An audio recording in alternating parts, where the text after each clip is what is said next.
Si la chimiothérapie est administrée par une veine, la procédure se déroule habituellement au sein d'un hôpital de jour. En fonction de votre traitement, la chimiothérapie peut être administrée par différents moyens. L'un des plus simples est le cathéter, un petit tube inséré dans une veine de la main ou du bras. Une fois l'administration terminée, le cathéter sera retiré avant que vous ne quittiez le service. Un autre dispositif appelé cathéter veineux central est mis en place en cas de chimiothérapie de longue durée sur plusieurs semaines ou mois, pour éviter de multiples piqûres d'aiguilles. De nombreux types de cathéters peuvent être recommandés. Un cathéter veineux central est inséré dans une veine du cou ou du thorax. Il s'agit d'une procédure bénigne réalisée sous anesthésie locale qui dure environ 30 minutes et sera mise en place pour votre traitement. Il existe un autre type de cathéter appelé cathéter central inséré par voie périphérique.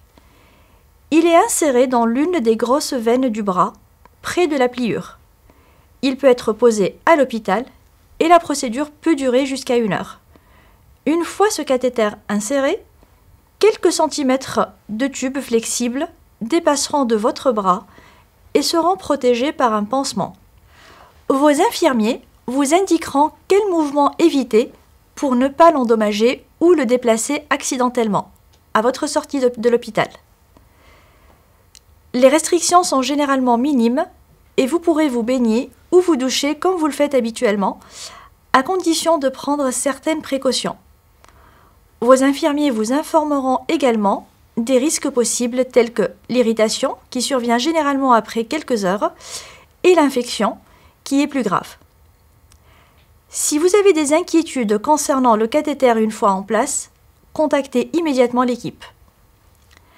Qu'un cathéter ou qu'un dispositif de longue durée soit utilisé, les médicaments de chimiothérapie vous seront administrés par injection grâce à une perfusion ou une pompe.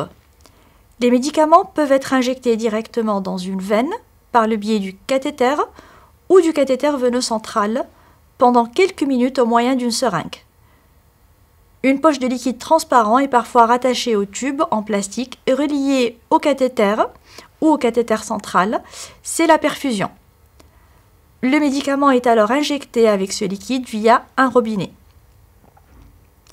Une pompe à perfusion peut également être utilisée si vous recevez le médicament de chimiothérapie par le biais d'un cathéter.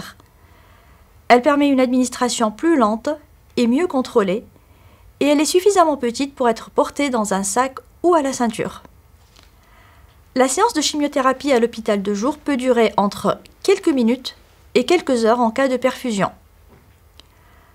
Lors de l'administration, l'infirmier devra peut-être porter des vêtements de protection, tels qu'un tablier et des gants jetables, pour éviter tout contact avec les médicaments, car ils peuvent être dangereux pour la peau.